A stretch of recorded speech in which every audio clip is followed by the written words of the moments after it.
কই গো আমার কলিজার বন্ধুগণ, তোমাদের জন্য মাঝে মাঝে মজার পিঠা নিয়ে এসে তোমরা কি দেখবে না? হ্যালো এভরিওয়ান, আসসালামু আলাইকুম, welcome to my another new blog. আজকে নতুন একটা রেসিপি নিয়েছি। কাঁঠাল কে কে পছন্দ করো বলো? গলা কাঁঠাল না খাজা কাঁঠাল? সরি, গলা কাঁঠাল না শক্ত কাঁঠাল? আমি কিন্তু আবার গলা কাঁঠালটা খুবই পছন্দ করি। আমরা বলি খাজা কাঁঠাল আর গলা কাঁঠাল, অনেকে বলে নরম আর শক্ত। যাই হোক, দেখতে পাচ্ছ এখানে কাঁঠাল নিয়ে আসছিল। অনেক সময় দেখতে পাবা যারা গলা কাঁঠাল পছন্দ না করো, বাসায় অনেকে পছন্দ করো, তখন তো থেকে যায়।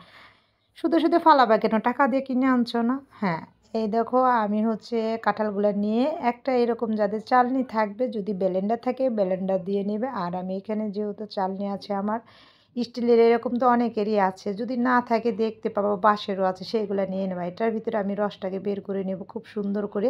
আর ভিতরে যাগুলো থাকে এগুলো বের হয়ে যাবে এক্সট্রা। এই তো দেখতে পাচ্ছ আমার কাঁঠালের রসটা বের করে দিচ্ছে। মাঝে মাঝে নতুন নতুন রেসিপি খেতে কিন্তু খুব মজাই লাগে।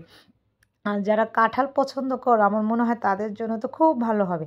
এখানে দেখতে পাচ্ছ আমি 2টা কলা নিয়েছি, যেহেতু বাসায় তো থাকে, যাদের বেবি আছে তাদেরও বাসায় থাকে, কলা তো সব সময় থাকে। হ্যাঁ, আমি কলা দিয়ে দিয়েছি, 2টা একটু লবণ।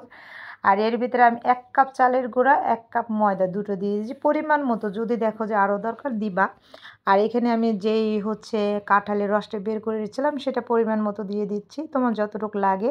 দেন এর ভিতরে কিন্তু, আর এই কাঁঠালের মনে হয় না যে কাঁঠাল পছন্দ করে এমন কেউ আছে। আর পরিমাণও মিষ্টি দেবা যতটুকু, যে যতটুকু পরিমাণ মিষ্টি পছন্দ করো ততটুকু দেবা। এখন আমি সম্পূর্ণ সব কিছু উপকরণগুলো একসাথে মিক্সড করে নেব। আর অবশ্যই চিনি কিন্তু দেখেছো, যখন আমি কলার সাথে চিনি দিয়েছি 1 কাপ।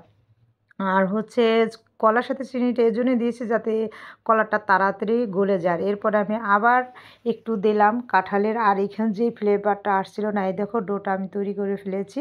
এখন চলো তাহলে আমরা ভাজা যাক। আর কাঁঠালের এই রেসিপিটা যারা এখনও বানাও না, জানো তো এখন কিন্তু কাঁঠাল সহজে পাওয়া যায় না, যা পাওয়া যায় সেগুলো শক্ত। অবশ্যই বানিয়ে নেবা এভাবে, মজাদার, খুবই মজাদার একটা রেসিপি, সেটা কাঁঠালের পিঠা। এই তো। আর এটা যখন তেলটা বেশি নেয় মিডিয়াম আঁচে ভাজতে হবে।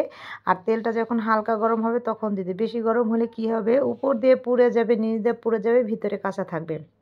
আর এই তো দেখতে পাচ্ছ আমার আবার কি জানো, মাঝে মাঝে আমার খুন্তি রেখে আমার চামিচও ব্যবহার করতে পারে। মাঝে মাঝে মাথা রান্না করতে গেলে মাথা পাগল হয়ে যায়, বুঝছো? এই দেখো তোমাদের বললাম না, একবার বড় চামিচ একবার ছোট চামিচ নিয়ে আসি, কি করব বলো? আর আমার যখনই আমি চুলায় কিছু দেই মনে চায় সারাক্ষণ নাড়তেই থাকি। এই তো এক সাইড হয়ে গেছে, দেন আর এক সাইডে। আর কালারটা দেখতে পাচ্ছ, অনেকে তো জানো এই সময় কিন্তু আবার তালের পিঠার কালারটা চলে আসছে না? হ্যাঁ, আর এই যে আমি যখন তুলতে যাই, কিছু কিছু ঘাটতারা লোকের মতো আছে, উঠতেই চায় না, চামিচে উঠতেই চায় না। তো ছেঁকে নিয়েছি মজাদার কাঁঠালের পিঠা, বড়া পিঠা। কে কে পছন্দ করে চলে আসবা। একবার ভেজে নিয়েছি, দেন আর একবার ভেজে নেব। আর আমার ভিডিওটা যদি ভালো লাগে অবশ্যই একটু লাইক দিয়ে ভিডিওর কমেন্টস করবে। এবং যারা আমার ইউটিউব চ্যানেলটা সাবস্ক্রাইব করে নাই, প্লিজ সবাই অ্যারিশ মম ডেইলি ব্লগের ইউটিউব চ্যানেলটা সাবস্ক্রাইব করবে। আর যারা এখন আমার পেজটা ফলো করে নেয় অবশ্যই করবে। আর নতুন নতুন তোমাদের জন্য ভিডিও নিয়ে চলে আসবো। এখানে রেডি তৈরি হয়ে গেছে নরম কাঠের তুলতুলে বড়া পিঠা, সেই মজা। দেখতে পাচ্ছ কি সুন্দর কালারটা। আর তোমাদের জন্য ইনশাআল্লাহ সামনে নতুন ভিডিও নিয়ে আসবে, তোমরা সাথে থাকবে আমার।